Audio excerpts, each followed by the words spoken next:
Jóvenes, ¿cómo están? Muy buenas noches, ¿pueden escucharme? Buenas noches, profesor. Muy buenas noches a todos, jóvenes, ¿qué tal? Jóvenes, ¿cómo están? Muy buenas noches a todos. Alístense, vamos a tomar la respectiva captura de pantalla. Así que peínense, sonrían. Vamos a tomar la respectiva captura de pantalla, denme un segundo. Listo.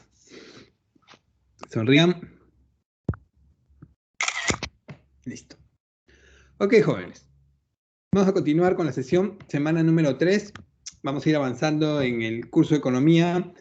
La semana pasada, la sesión anterior, pudimos avanzar con el tema de el proceso económico, cómo funcionaba el proceso económico. Lo simplificamos diciendo que el proceso económico funcionaba cuando hay empresas que producen bienes y servicios, en la etapa de producción.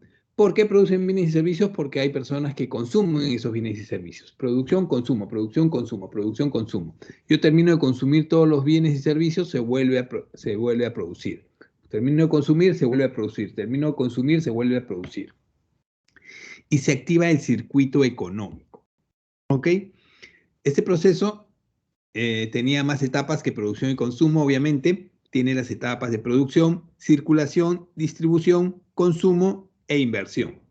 Entonces, hemos hablado la semana pasada de ellos y ahora nos toca, hemos profundizado justamente en la etapa de producción y ya vimos todo lo referente al tema de producción. En ese sentido, vamos a profundizar con el tema de factores productivos.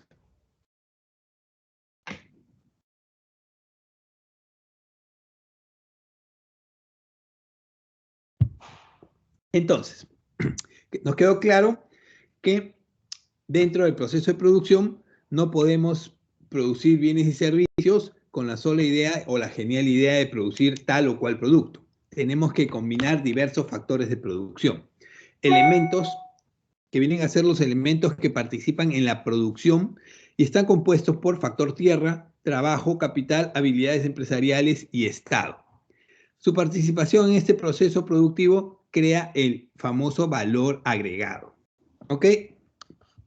El valor agregado no es otra cosa que el producto final, transformado. Entonces, estos factores productivos vienen a estar dados por tierra, la materia prima, insumos, los locales donde voy a establecer mi fábrica, terrenos, lo que fuera. Trabajo, lo correspondiente a la mano de obra, los trabajadores que van a transformar justamente las materias primas. Capital, todo lo destinado a inversión monetaria o tecnológica. Empresa, mi capacidad y mi gestión empresarial para poder combinar todos esos factores y dar como resultado el producto final. Y el Estado, que es el ente regulador, que va a dar las leyes, las normas y controlar. ¿Ok?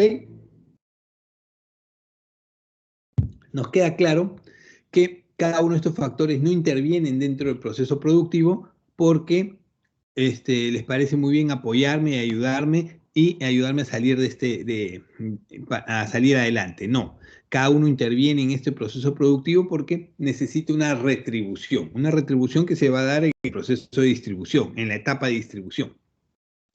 Pero ¿cuál es esa retribución?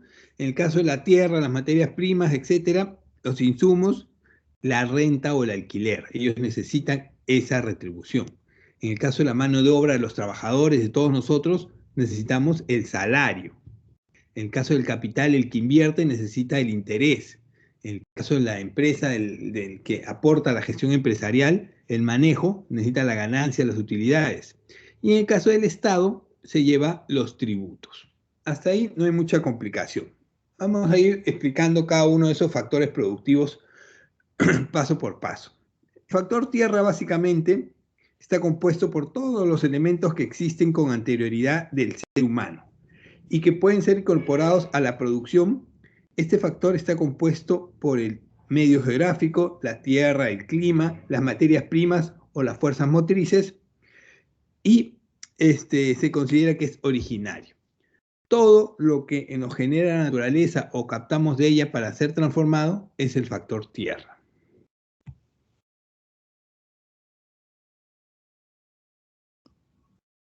Ahí no vamos a profundizar mucho porque no hay mucho que analizar en el tema económico ahí. Donde vamos a profundizar y el objetivo central de este capítulo es en el factor trabajo. Cuando hablamos del factor trabajo, vamos a profundizar aquí y vamos a hacer referencia a la mano de obra, a toda la actividad física o mental que está realizando el hombre de modo consciente para producir bienes y servicios y satisfacer las necesidades de todos los ciudadanos. Entonces, ¿el factor trabajo es uno de los factores más importantes dentro del proceso productivo? Por supuesto que sí. Por diferentes motivos y formas necesitamos mano de obra para producir los bienes y servicios. Pero esa mano de obra no solamente la necesitamos para producir, también se necesita esa mano de obra porque con esa producción, con ese trabajo, se le va a pagar un salario, un sueldo. Y ese salario y ese sueldo ayuda a que esa mano de obra también consuma bienes y servicios y forma parte del proceso productivo. Producción, consumo, producción, consumo, producción, consumo. Entonces, es importantísimo que se genere el debido factor empleo dentro de una sociedad. Este es un punto importante que está en la palestra del entorno económico actual porque mucho se habla, deben escuchar ustedes en los medios, del factor empleo, que no hay trabajo, que necesitamos reactivar la economía, que necesitamos generar más empleo, que necesitamos generar mayor producción. ¿Por qué? No solo por el tema político, sino por el tema en general regional de la pandemia, regional y mundial en sí. Saben ustedes que esta pandemia, desde el año 2020 hasta nuestros días, ha frenado los procesos de crecimiento económico de todo el mundo, básicamente. Y los procesos que estamos viviendo en la actualidad, la subida del dólar, el proceso inflacionario de subida de precios, la devaluación del sol, que escuchamos constantemente dentro de los medios, no es un tema netamente nacional del Perú, no es un tema que ocurre en el Perú, ocurre en toda la región. A raíz de que las grandes potencias, en este caso Estados Unidos, que rige el eje en esta parte del mundo, ha entrado en crisis por justamente la baja producción, se ha estancado. Estados Unidos está entrando en inflación y toda la región empieza a entrar en un proceso similar. Es por eso que sube el dólar, se devalúa el sol, empieza a haber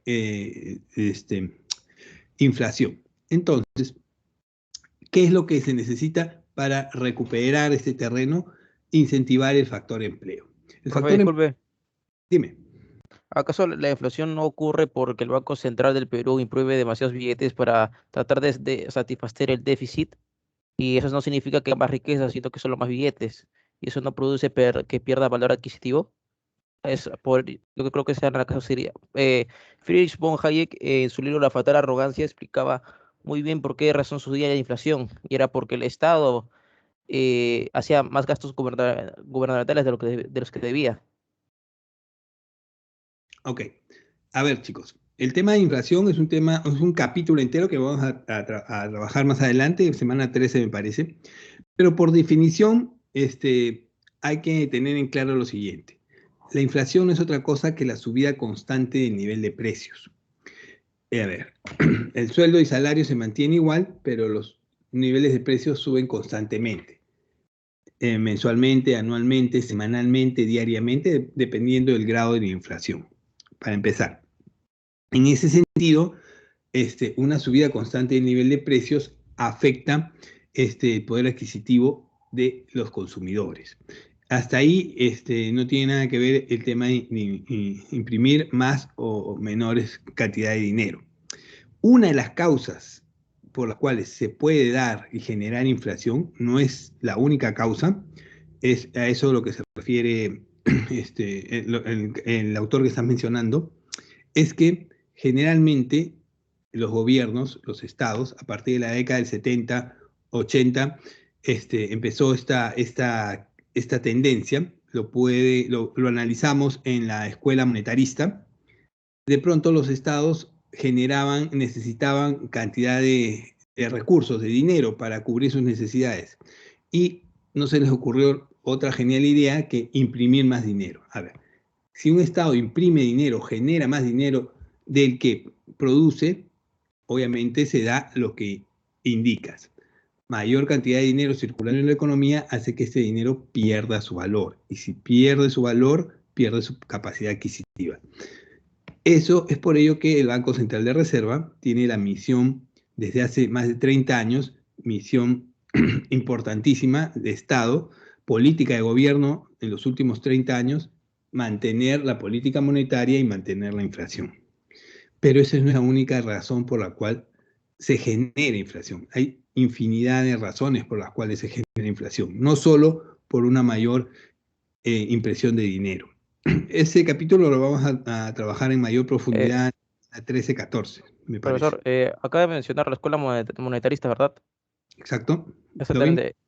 Sí, la escuela monetarista también leí sobre eso, es sobre más que todo uno de los autores principales es Milton Friedman.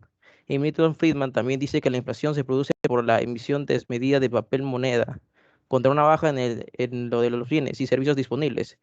Y decía muy bien él que la emisión es como el alcoholismo. Un poco de dinero al principio puede hacer bien, como en la Alemania posguerra.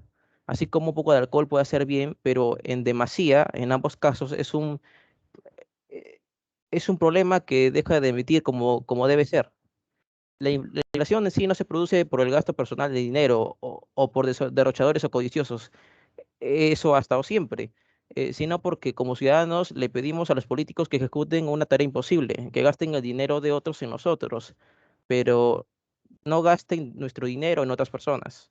O sea, yo creo que se deben reducir los gastos gubernamentales y la impresión de dinero. Hasta que no ocurra ello, no se curará la inflación. Además, reducir los gastos del gobierno para después que no lo terminemos pagando nosotros con nuestros impuestos. A ver, chicos. Lo que indica Milton Friedman es cierto, pero como les vuelvo a repetir, a ver, todo lo que me están mencionando muy acertadamente, y me parece muy bien que lean y se alimenten de toda esta información, son básicamente temas teóricos, pertenecen al tema de la política de economía descriptiva. En ese sentido, si bien es cierto, es una de las causas, les vuelvo a repetir, la generación de emisión de dinero en tema político, pero no es la única. Es como decir que la fiebre en el cuerpo del ser humano solo se da única y exclusivamente por un motivo. No, la fiebre es un problema y se da por diferentes motivos. Uno de los más comunes, que a partir del 70, 80 se hizo común en muchos países del mundo, fue justamente el mal manejo monetario, la mala administración monetaria, el mal manejo del Banco Central de Reserva de las economías y los países de la región y del mundo. Gracias a Dios, en el caso del Perú, esto es política de Estado, vuelvo a repetir, hace 30, 40 años se está manejando correctamente. Es más, una de las muy pocas cosas que han hecho bien los últimos 6, 7 gobiernos es justamente controlar la inflación, controlar el tema monetario. Pero nuevamente, volvemos a lo mismo, la inflación no es un fenómeno que se da solo por una única y exclusiva razón, no es exclusivo de la política monetaria. La subida, por definición, una subida constante del nivel de precios se puede dar por muchas cosas, no solo porque el dinero se evalúa, sino porque de pronto hay escasez, se genera falta de producción, un desastre económico, un tema político, como puede suceder con lo que estamos viviendo, etcétera, etcétera, etcétera. Son diferentes motivos por los cuales los precios pueden subir. No solamente es del tema de política monetaria. Como les vuelvo a repetir, en este punto nos vamos a extender más en el capítulo 13-14, porque ahí vamos a hablar de este punto. No quiero centrarme en eso porque perdemos la hilación del tema que nos toca, pero tengan claro esto.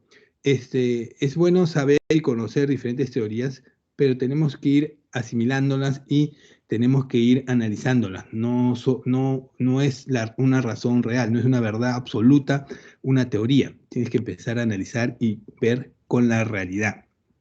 En este caso, por ejemplo, en el caso del Perú, si bien es cierto, hay un proceso inflacionario en marcha, tampoco es un proceso negativo, tampoco es un proceso hiperinflacionario, simplemente es un proceso de inflación. Para cerrar este punto, la inflación, señores, no es mala ni buena. Los procesos de inflación no son malos ni buenos. Simplemente son consecuencia de un buen o mal manejo económico o política de Estado. A ver, imagínense ustedes que tienen un negocio y abren su negocio 2021 y venden pan. Van a vender el pan a 20 centavos, hacen el mejor o más delicioso pan que pueden haber preparado y sacan a la venta su producto a 20 centavos.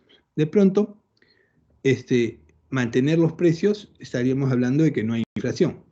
Pasan 3, 4, 5, 10, 20 años, ¿van a seguir manteniendo los precios a 20 centavos? No, ustedes tienen que ir adecuando, subiendo los precios en función al entorno, a la situación. Entonces, ¿subir los precios, una subida de precios es malo? No, una subida de precios descontrolada sí es malo. La inflación no es negativa, lo negativo es no controlar esos procesos inflacionarios. ¿Ok? De eso vamos a seguir hablando en las siguientes sesiones. Vamos a continuar. A ver. En el caso del factor empleo, viene siendo uno de los más golpeados por la polarización económica. En la actualidad no solo se han perdido casi 3 millones de trabajos en la capital, en Lima, ni qué decir en el resto del país, sino que esas cifras demuestran que la pandemia y la situación económica y política afectan a las personas con mayor vulnerabilidad en el país. Entonces, la falta de empleo no solo es un problema que afecta al tema de la producción, también afecta al tema de consumo. Si las personas no tienen dinero, parte de los sueldos y salarios, para asumir sus gastos, asumir sus necesidades, el nivel de consumo se empieza a reducir, se empieza a estancar. Y si cae el nivel de consumo, poco a poco cae el nivel de producción y la economía empieza a estancarse, a desacelerarse y empezamos a entrar en crisis. Esperemos que este gobierno y esta pandemia termine lo más rápido posible para que se puedan generar las medidas necesarias y empezar a reactivar nuevamente la economía. ¿Ok? Tampoco es que se haya desacelerado o se haya frenado. Se está desacelerando, sí, pero no es que estemos ya en una etapa crítica. Tenemos que ver qué medidas se toman o qué soluciones se toman para no caer justamente en ese proceso.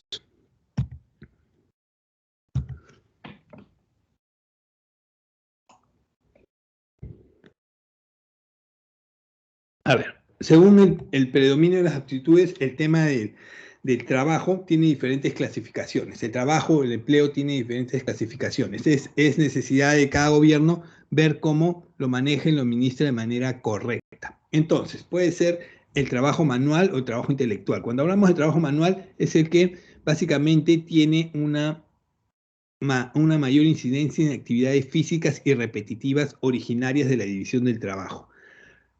Con esto no quiere decir que todos los trabajos o son manuales o son intelectuales. No, la mayoría de trabajos tienen una combinación de ambos, manual e intelectual. Hasta para ser mecánico, carpintero o para el tema de limpieza, tienes que utilizar tu capacidad manual e intelectual.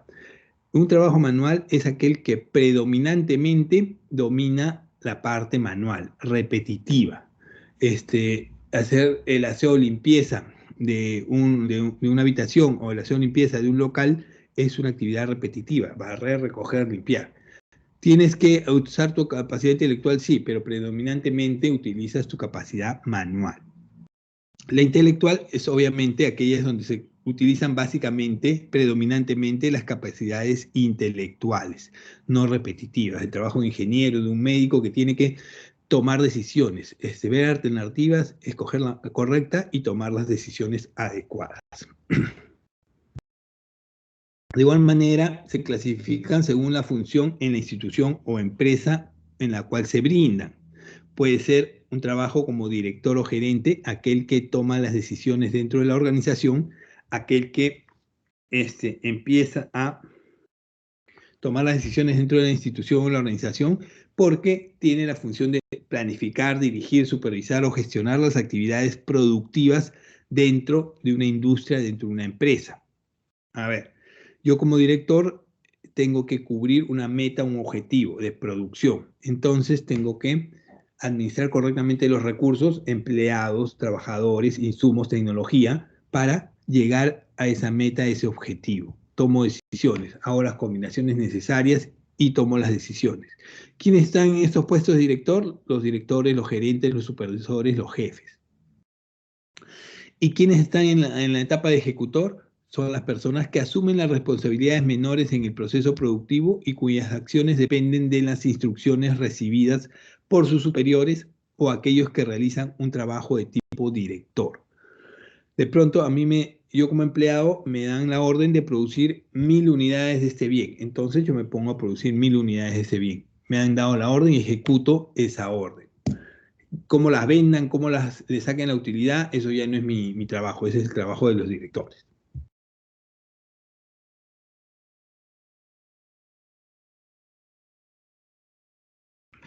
Según la relación con el empleador tenemos trabajo dependiente y trabajo independiente. Dependiente es aquel que tiene un vínculo legal directo con la empresa. Yo soy un trabajador y dependo de mis ingresos directamente de mi trabajo con esa empresa. Mi trabajo es para esa empresa porque yo dependo de ellos por un sueldo. Dependiente. Independientes son aquellos que no dependen de ninguna empresa, trabajan de manera independiente y generan sus propios ingresos. Pueden trabajar para 1, 2, 3, 4, 10 empresas y generan de esta manera sus propios ingresos.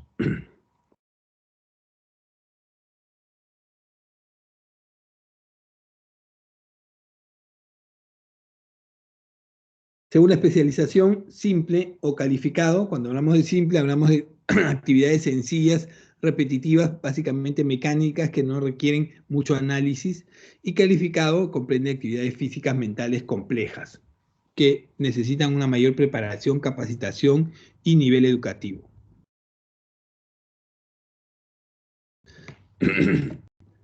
A través de la historia de la sociedad, a través de la historia económica de la sociedad, el mundo adquiere su primigenio carácter social cuando se agrupa en sociedad, tribus, clanes, familias.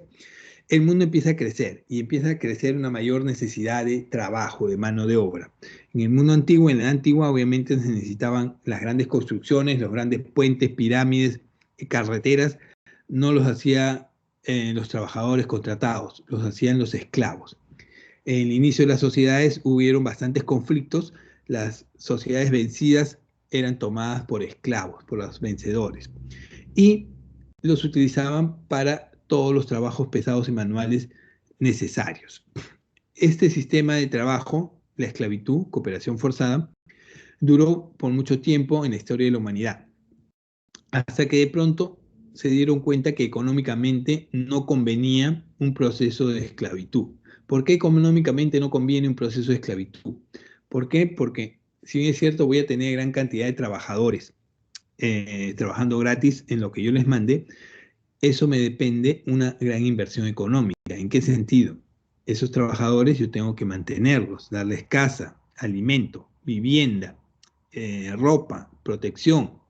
¿Por qué? Porque si los voy a tener así sueltos, se van a morir y ¿de qué me sirve tener esclavos si van a terminar muriéndose? Me genera un problema. Entonces, el mundo empezó a cambiar y a partir de la Edad Media ya entramos a los procesos de servidumbre. Se desarrolló en la Edad Media, el siervo ya tenía ciertos derechos como casarse, tener un hogar, obtener su libertad, pero yo como amo solo podía disponer de su trabajo, yo era dueño de su trabajo. Ya tú te encargas de mantener, cosechar, mantener a tu familia, a tus hijos, vestirte, tú me das tu trabajo en esta zona, en este sector, en este rubro, y lo demás, como veas tú para mantenerte, ya es tu problema. ¿Okay? La servidumbre reemplazó la esclavitud a partir de la Edad Media. Cuando el mundo fue avanzando, ya entrando a los temas productivos, aparece la cooperación libre, los gremios. Ya con los fisiócratas, el mundo empieza a cambiar, se deja de lado el mercantilismo y nos damos cuenta que la generación económica o el poder económico viene de la producción. Aparecen los gremios, las personas empiezan a aprender oficios, maestros, oficiales, aprendices para aprender a producir bienes y servicios porque así se generaba el poder económico. Que producía, tenía dinero, comía y vivía mejor. Ya con la revolución industrial desaparecen los artesanos y aparecen los grandes monstruos de producción, 1000, 2000, 5000, 10.000 trabajadores, y aparece la libre contratación. Se sustenta en el derecho del individuo a la libertad de trabajo establecido mediante un contrato individual. Yo vendo mi esfuerzo. ¿A través de qué? De un sueldo, un salario. Yo voy a las empresas y les vendo mi trabajo a cambio de un sueldo o un salario. De esa manera aparece la libre contratación. Las personas dejaron los campos, dejaron las ciudades pequeñas, se fueron a las grandes ciudades industrializadas a ofrecer su mano de obra. Y al final aparece la contratación colectiva o sindical. El sindicato representa y protege a los trabajadores, además que trata de lograr mejores condiciones de trabajo. Ya con el socialismo se establece que no se debe explotar a los trabajadores y debemos darles condiciones adecuadas de trabajo. Empiezan a salir las jornadas de trabajo de 8 horas para mejorar y generar la calidad de vida de las personas.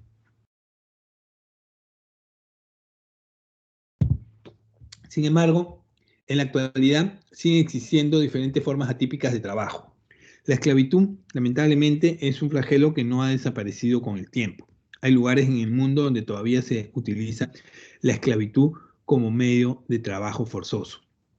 Sitios de África, lugares de Asia, donde se esclaviza no solo a las personas, sino a los niños, a las mujeres, es la esclavitud sexual a través de amenazas, violencia, coerción, abuso de poder o engaño. Otra forma típica que vemos bastante, por ejemplo, acá en el país, es el empleo multipartita. A partir de la década del 90, desaparece la estabilidad laboral y se crean los famosos service. El Estado le da todas las condiciones a las empresas para poder generar la mayor cantidad de dinero sin obligaciones posibles y desaparece la estabilidad laboral. Y de pronto los empresarios dijeron, ¿sabes qué? Hay funciones dentro de mi empresa que está de más contratarlas. Así que voy a dejarlas de lado, que una empresa se encargue de brindarme esos servicios. Servicios de seguridad, servicios de limpieza, servicios de mantenimiento, son generalmente terciarizados. Yo como empresa contrato un servicio de vigilancia y ese servicio de vigilancia se encarga de pagar a los 10, 20, 30, 50 trabajadores que van a vigilar mi empresa. Yo no me encargo de darle seguro, protección, nada. Simplemente he contratado a la empresa y ellos subcontratan.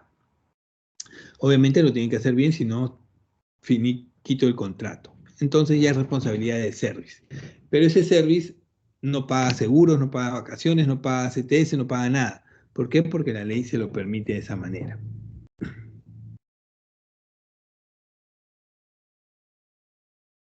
Otra forma típica es el empleo temporal. Trabajadores contratados por periodos de tiempo específico basados en proyectos o tareas o trabajo estacional. Esto aparece bastante en temporadas donde se requiere gran cantidad de mano de obra. Por ejemplo, en el Perú, en las campañas navideñas, por ejemplo. Cuando viene la campaña navideña, octubre, noviembre y diciembre, grandes ventas dentro de las empresas, necesito mayor cantidad de vendedores, trabajadores. Contrato temporalmente trabajadores por esa campaña, 1 mes, 2 meses, y simplemente les pago su sueldo. No les pago CTS, seguros, nada. Solo su sueldo, termina la campaña y los despido. Empleo encubierto, modalidad creada con la intención de anular o atenuar la protección que la ley brinda a los trabajadores. Lamentablemente, echa la ley, echa la trampa, a pesar de que hay gran cantidad de regímenes laborales que benefician a las empresas, le siguen sacando la vuelta a la norma. Y empiezan a contratar trabajadores bajo un régimen y los hacen trabajar bajo otro régimen. Por ejemplo, a los trabajadores independientes bajo recibo por honorarios que deberían trabajar solo por horas o por proyecto, los hacen trabajar jornadas completas para así evitar pagarles beneficios, CTS, seguros y todo lo demás. Esta modalidad también la vemos bastante, por ejemplo, en el Congreso de la República. Nuestros padres de la patria, congresistas que en teoría deberían estar capacitados para dictar las leyes y gobernar, necesitan de asesores y necesitan cada vez más de personal que los ayude o los oriente o los capacite. Y cada vez contratan más y más asesores, en teoría. Estos asesores, de pronto, se les ofrece un sueldo, por ejemplo, de 10.000 soles, pero nuestros padres de la patria, ¿qué hacen? Contratan 10, 20 de ellos y les pagan 1.000 soles. Los hacen firmar recibos o boletas por 10.000 soles, les pagan 1.000 y se quedan con la diferencia. empleo encubierto, para sacarle la vuelta y la norma a las normas establecidas. Lamentablemente es un hecho común, pero nadie hace nada, nadie es culpable, nadie va castigado por ello. ¿Por qué? Ya sabemos por qué. Profesor, Dígame. disculpe, ¿podría explicar otra vez el empleo encubierto? Es que mi internet está lento. Por favor. Un momentito, ahí está. Es una modalidad creada con la intención de anular o atenuar la protección que la ley brinda a los trabajadores. Supone el ocultamiento de identidad del empleador contratando a los trabajadores a través de un intermediario o de emplear un trabajador mediante un contrato civil, comercial o cooperativo. En el Perú, lamentablemente, vemos bastante de esto. A ver, yo contrato a un trabajador bajo una modalidad y lo hago trabajar bajo otra. Por ejemplo, puedo contratar a un trabajador bajo la modalidad de recibo por honorarios, que en teoría debería ser para un proyecto o una tarea específica y nada más. Pero como esa persona tiene necesidad de trabajar, bajo esa modalidad lo hago trabajar jornadas completas, de 8 horas, 10 horas, y de lunes a viernes o lunes a sábado, dependiendo. ¿Qué estoy haciendo de esta manera? Ahorrándome pagarle beneficios, seguros, ETS y tenerlo en planilla y pagarle simplemente por afuera el valor de un recibo por honorario. Es una modalidad de empleo encubierto. ¿Ok? Sí, profesor, gracias.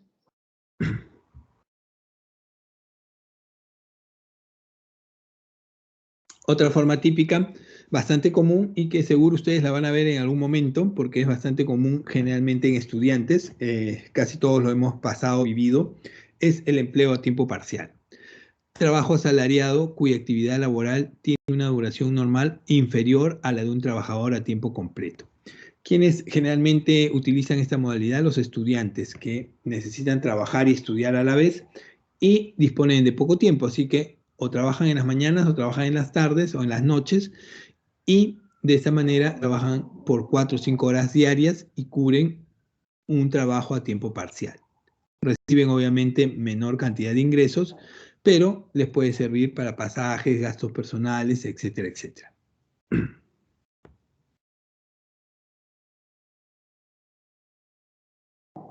Este es un punto importante. Este punto lo vamos a ver, lo van a ver dentro de las preguntas del examen y es un punto bastante interesante. Tiene que ver con los aspectos demográficos del trabajo. A ver. ¿Cuáles son los aspectos demográficos del trabajo? Según el INEI, tenemos a la población en edad de trabajar. A ver, aspectos demográficos del trabajo. A ver, tienen que ver con todas las normas y todas las características que tiene o que sufre una sociedad dentro del proceso laboral. En este caso vamos a hablar exclusivamente del Perú. A ver, yo les hago una pregunta. Voy a ver si funciona el... Yo les hago una pregunta. En el caso del Perú, ¿cuál es la población total del Perú? Actualmente, ¿cuál es la población total del Perú? Jóvenes, 33 millones. 33 millones de habitantes. ¿Los 33 millones de habitantes en el Perú trabajan? No. No. Definitivamente que no. Entonces, esa población total en el caso del Perú se divide en dos tipos. Población en edad de trabajar PET y población que no está en edad de trabajar. A ver, ¿me pueden indicar cuál es la edad mínima para trabajar en el Perú y la máxima? La Constitución te permite trabajar siendo menor de edad a los 16 años, pero con la autorización de tus padres, pero tendrías que ir al Ministerio de Trabajo para pedir un permiso. Eso podría, legalmente, sin permiso de tus padres, sería 18. 16 años. ¿Cuál es la edad mínima para trabajar? 14.50. 14.50. 14.50. ¿Seguro? 16, 14. Profesor, la edad mínima no sería 14 años. Sí, mínimo o máximo. Mínimo y máximo. La mínima es 14 y la máxima creo que no está definida. A ver. Hasta jubilación o depende de quien quiera seguir trabajando, ¿no? Ok.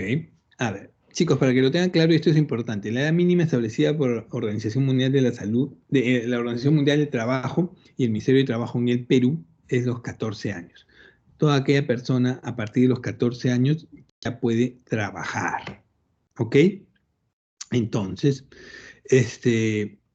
pero no es que libremente, ya yo tengo más de 14, voy a buscar trabajo y me dan. No, tienes que tener una autorización de tus padres, una declaración jurada, y la empresa tiene que validar esa declaración jurada del Ministerio de Trabajo. O sea que no es que vayas a trabajar libremente a los 14 años, con autorización de tus padres. Y la edad máxima, en teoría, es los 65 años, pero con las antiguas las actuales leyes que están saliendo para el tema de jubilación, en cierta medida ha quedado suspendida, porque no hay una edad máxima para trabajar en realidad. Entonces, yo les hago una pregunta. ¿En qué parte de ese cuadro que ven en la pantalla se encuentran ustedes? No me digan población total, porque obviamente están en la población total. En PET. Población económicamente inactiva. PET. PET, PI.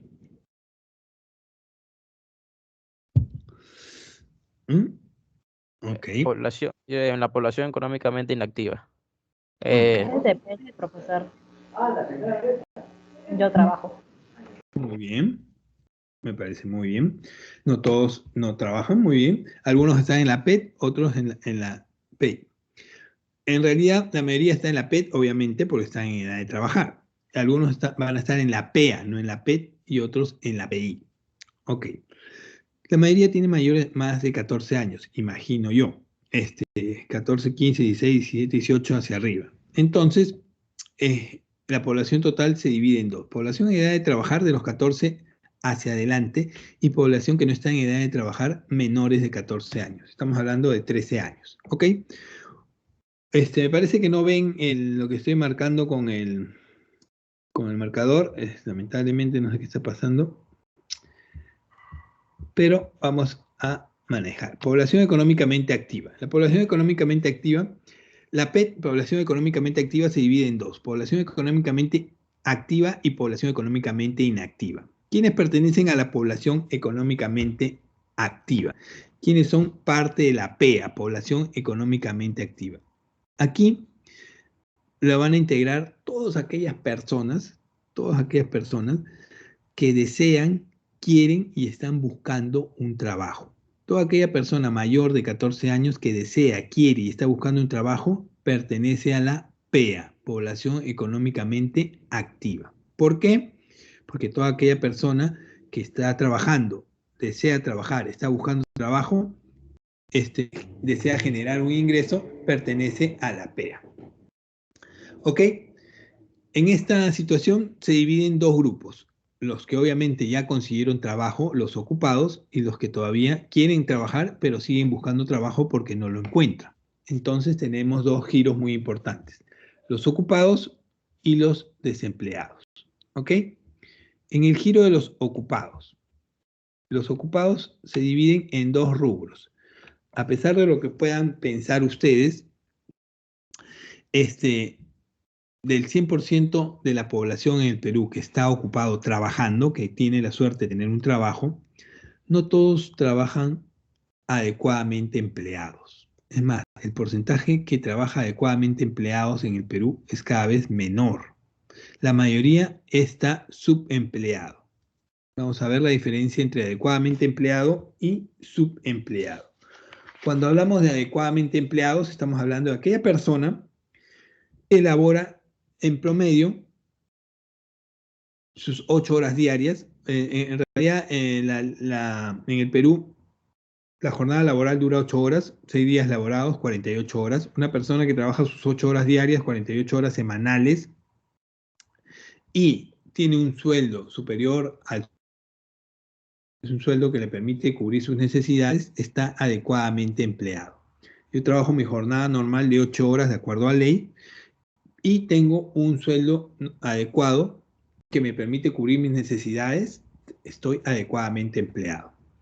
También existen aquellas personas que en función a su experiencia, su capacidad y lo importante de su trabajo, trabajan menos de ese tiempo, de ese lapso. Pueden trabajar a la semana 35 horas, 30 horas, 4 horas diarias. pero debido a su gran capacidad pueden cumplir con su trabajo de manera normal y ganan en función al cumplimiento de su trabajo montos superiores al promedio que les permiten vivir tranquilamente y no necesitan trabajar más horas. ¿Ok? Entonces, todas aquellas personas que ganan superior al promedio y que trabajan como mínimo sus jornadas de 8 horas diarias están adecuadamente empleados. Lamentablemente les digo que este porcentaje en el Perú es cada vez más bajo. Al año 2015, que es el último dato que teníamos, aproximadamente el 30 al 35% de la población que trabaja solamente estaba adecuadamente empleado. Teníamos casi el 70-65% subempleado. ¿Quiénes son los subempleados? Comprende todo aquel trabajador que pese a haber trabajado o tenido un empleo durante la semana de referencia, tienen entonces la voluntad de trabajar mejor o trabajar más. ¿Qué quiere decir eso? Que yo de repente no trabajo 8 horas diarias, trabajo 5, 6, 7 horas porque no encuentro trabajo y lamentablemente ese trabajo no me cubre ni el sueldo mínimo. Necesito trabajar más porque necesito cubrir mis necesidades. Entonces estoy buscando más horas de trabajo. Trabajo poco y quiero trabajar más porque no me alcanza. Estoy subempleado. O en el caso de subempleado por horas, de repente trabajo más de 8 horas, trabajo 10 horas, 12 horas diarias. Estoy trabajando a la semana 60 horas, pero no me pagan lo que me corresponde. Me están explotando y me están pagando el sueldo mínimo o menos del sueldo mínimo. En este caso, después de la gran migración extranjera que ha habido en el Perú, hay cada vez más trabajadores en el país subempleados. Ni siquiera les pagan el sueldo mínimo, les pagan menos del sueldo mínimo. ¿Por qué? Porque tienen una necesidad de trabajar y los empresarios aprovechan de eso y les pagan menos del sueldo mínimo. Ellos estarían en calidad de subempleados. ¿Y por qué les tiro este dato? Porque ustedes dentro de unos años van a entrar dentro de la población económicamente activa, van a buscar trabajo y van a tener necesidad de trabajar. ¿Dónde quisieran trabajar? ¿Adecuadamente empleados o subempleados? ¿En qué parte? Obviamente todos buscamos trabajar en el rubro de adecuadamente empleados y para ello vamos a necesitar prepararnos y capacitarnos correctamente para poder generar la mayor cantidad de ingresos y poder trabajar las horas que nos corresponden. Entonces, los ocupados son ellos. De ahí vienen los desempleados. Obviamente los desempleados tienen que ver con aquellas personas que desean, quieren trabajar, pero todavía no consiguen trabajo. Están en búsqueda de trabajo. Estas personas tienen cada vez mayor necesidad de trabajo y están buscando la manera de conseguir empleo y generar ingresos. Y en el otro rubro, la población en edad, la población económicamente inactiva. ¿Quiénes son la población económicamente inactiva? ¿Por qué es tan importante este rubro? Población económicamente inactiva. ¿Quiénes pertenecen a la población económicamente inactiva? A ver, aquí, en teoría, están todas las personas mayores de 14 años o a partir de los 14 años que no desean, no quieren y no pueden trabajar. ¿Ok? ¿Por qué no desean, no quieren y no pueden trabajar? Por diferentes motivos. A ver, grupo de personas en edad de trabajar que no participan del mercado laboral, es decir, no realizan o no desean realizar actividad económica alguna. La API está conformada generalmente por estudiantes, rentistas, jubilados, amas de casa, discapacitados físicos o mentales dependientes. A ver, ¿por qué los estudiantes están en la API? ¿Por qué los estudiantes pertenecen a la API? ¿Alguien me puede explicar? ¿Lo tienen claro? Porque en vez de trabajar, se dedican a estudiar. A ver. Los estudiantes, la mayoría de estudiantes en el Perú y en el mundo están en la API porque su trabajo es estudiar. Ustedes no tienen necesidad de pagar ni una cuenta, alimentación, vestido, servicios, ¿Por qué? Porque el que asume ese gasto son sus padres. Sus padres han decidido que ustedes, el único trabajo que deben hacer por el momento es estudiar, capacitarse, prepararse, ingresar a la universidad y ser los mejores profesionales que van a llegar a ser en unos años. Ese es su trabajo. Es por eso que los estudiantes pertenecen a la PI. Están en edad de trabajar, pero no lo hacen porque sus padres los mantienen y han decidido que estudien y se preparen y sean grandes profesionales. ¿Ok? Los rentistas. ¿Quiénes son los rentistas? Cuando hablamos de los rentistas, estamos hablando de aquellas personas que no quieren trabajar porque reciben una renta, reciben un ingreso. ¿Por qué? A ver, yo tengo 3, 4 propiedades, alquilo 2, 3, vivo en una y vivo de mis rentas, de mis alquileres. No necesito trabajar porque el dinero me llega a esas rentas. Los jubilados, personas que han trabajado 40, 45 años en su vida y de pronto ahora reciben una pensión. Y esa pensión, en teoría, les debería servir para cubrir los gastos que tienen en la actualidad. Lamentablemente, cada vez es menor esa pensión. El problema de las AFPs, de las inversiones de las AFP, ha hecho que la pensión se reduzca y tienen que seguir trabajando, lamentablemente. Las amas de casa. Las amas de casa, ¿por qué pertenecen a este rubro? No vayan a decirle a sus mamás, el profesor de economía ha dicho que tú perteneces a la población económicamente inactiva porque no quieres trabajar. No. Las amas de casa pertenecen a este rubro no porque no trabajen. Las amas de casa en muchos de los casos trabajan mucho más fuerte que cualquier otro trabajador. Mantener la casa, a llevar a la familia, atender a los hijos, al esposo, el hogar, estar pendiente de todo eso es un trabajo bastante fuerte. Lamentablemente ellos están en este rubro porque no reciben un ingreso por ello, no reciben un sueldo, un salario. ¿O acaso ustedes les pagan a sus madres por atenderlos, preparar la comida, levantarlos, cuidar de ustedes? No. Cuando tengan un ingreso, sean profesionales, imagino que lo van a hacer, pero por el momento no lo hacen. Es por eso que las amas de casa pertenecen a la PI. Los discapacitados físicos o mentales dependientes. Aquí solo están los discapacitados físicos y mentales que dependen de una tercera persona para movilizarse o valerse, no se valen por sí mismos. Ellos están aquí. Pero los discapacitados independientes, aquel discapacitado que puede valerse por sí mismo, pertenece a la PEA. Aquí, pertenece a la PEA. Aquellas personas que les falta una extremidad y pueden valerse por muletas o sillas de ruedas, o aquellos ciegos o invidentes que pueden caminar y valerse por sí mismos, están dentro de la población económicamente activa. Ellos pueden estar ocupados o desempleados o buscando trabajo, y es más, hay una ley que indica que el 2% de los trabajadores dentro de cada empresa debe pertenecer o debe ser del rubro de discapacitados. Lamentablemente muy pocas empresas cumplen esa ley como para reducir el nivel de desempleo en ese sector. ¿Ok? Este cuadro es importantísimo, viene bastante dentro de las preguntas del examen y necesito que lo tengan claro. ¿Dónde están ustedes? ¿Por qué están ubicados ahí? Y dónde están ubicadas cada una de las personas que he nombrado.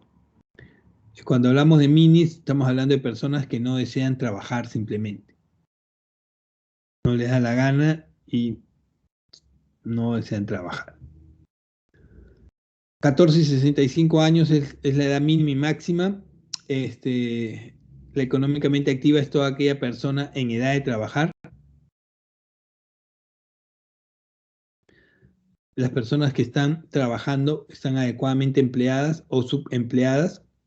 Lamentablemente este ranking es cada vez mayor. El porcentaje de subempleados sube cada vez más.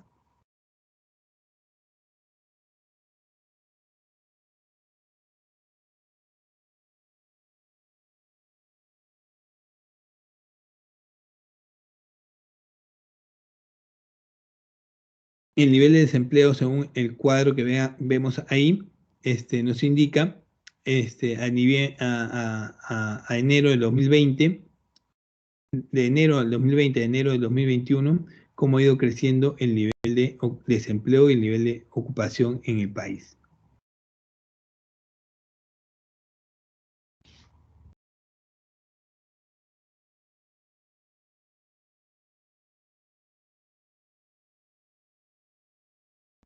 Profesor, Sí, una pregunta. Los policías, el presidente, los congresistas, en dónde lo podemos ubicar? a ver, las personas que tienen un trabajo están dentro del área de ocupados. Por ejemplo, podríamos manejar que adecuadamente ocupados, inclusive. En el Estado hay un tope salarial que en teoría rige y cubre montos superiores al sueldo mínimo. Ellos están en el rango de adecuadamente empleados. Congresista definitivamente está adecuadamente empleados, es más, está demasiado adecuadamente empleados según el nivel de sueldos. El Estado paga sueldos promedio superior al el del mercado. ¿Por qué? Porque el Estado establece los sueldos mínimos y no puede Profe, ir debajo de esos sueldos. profe, decía que el Claro, Estado, pero yo había leído por ahí que la PNP estaba en la población económicamente inactiva, o eso está mal, ¿Cuál? eh, ¿La qué? la policía. No, población económicamente inactiva es aquella que no está trabajando o que no desea trabajar.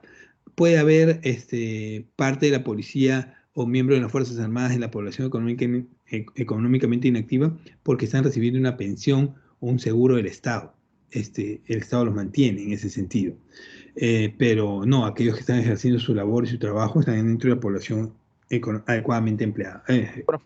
profe, ¿no sería incorrectamente económicamente decir que el Estado paga a los policías cuando en verdad técnicamente no es así? Porque el Estado es un aparato burocrático que su función principal es controlar el monopolio físico y su función es recolectar dinero de los contribuyentes. Entonces los contribuyentes pagan esos empleos. A ver, vamos a ver ese tema también más adelante. Sí, ¿de dónde saca dinero el Estado para cubrir todos los gastos? Obviamente de los tributos y de los contribuyentes, no solo de las personas, sino de las empresas. Vamos a hablar del tema tributario en extenso y ahí vamos a especificar cuántos tipos de recaudación tiene el Estado. El Estado no solo tiene la recaudación por parte de los tributos, también tiene la recaudación por parte de las tasas y por parte de las concesiones. Así que hay formas de generar ingresos por parte del Estado. Pero sí, en, en teoría, los sueldos y salarios no solo de los policías, sino de los políticos, no solo de las Fuerzas Armadas, sino de todo el aparato estatal, cuando vas a pagar tus impuestos a la SUNAT y te atienden mal, o cuando vas al Banco de la Nación y tienes que hacer cola, te indignas porque al final tú le estás pagando el sueldo a todos ellos. ¿Por qué? Porque estás pagando en función a tus tributos. Y En la peor creo que es que no me están preguntando qué cosa hacer con mi dinero, sino que simplemente ellos deciden qué hacerlo. No, no es que te tienen que preguntar. A ver, los tributos dentro del sistema tributario, todo peruano, por eso el hecho de ser peruano, haber nacido en este hermoso país, comer rico, tiene la obligación de pagar tributos. No es que te tienen que preguntar, no es que te tienen que decir, oye, ¿me das permiso para cobrarte tributos? No, todos, todos. Vamos a hablar de esa clase en la sesión de tributos y vamos a tratar de profundizar y explicar algunos puntos como esos. Que Profe, debería, para cerrar ese punto nada más, que perdón. debería haber un mejor manejo de los tributos, un mejor y más eficiente como hay en otros países, totalmente de acuerdo contigo. Debería haber, deberíamos apuntar a eso, exactamente, eso sí, pero lamentablemente todos debemos pagar impuestos.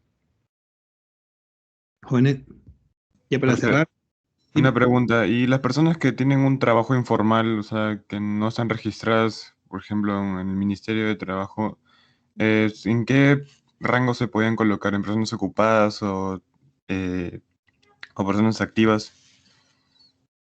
A ver, sí, ellos están en la PEA, dentro del desempleo o subempleo, dependiendo porque toda aquella persona que obviamente no consigue trabajo y necesita generar ingresos, genera un emprendimiento propio, un trabajo propio, una empresa propia, que te puede cubrir a ti y puede ir creciendo para dar trabajo informal a otras personas. De repente yo abro un restaurante y en la cochera de mi casa, porque no tengo trabajo, me está yendo bien, necesito un mozo, necesito un lavaplatos, un cocinero. Estoy generando empleo, subempleo porque no le voy a pagar los beneficios, pero estoy generando ingresos. En ese caso están en subempleo y en la PEA, población económicamente activa. Deseo, quiero y estoy haciendo lo necesario para generar ingresos y trabajar. Lamentablemente no consigo trabajo, me genero mi propio trabajo. Ok, jóvenes, hasta aquí la sesión de hoy. Gracias por la atención prestada. Antes de que me voten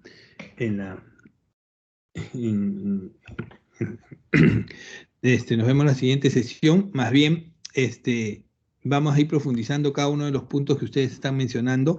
Me parece muy bien que estén interesados en esos puntos. Me parece muy bien que estén revisando esos puntos. Vamos a ir profundizando en el tema de inflación, tributos, impuestos. Hay capítulos concretos para todo eso y guarden sus preguntas para esos puntos para no extendernos en otros temas.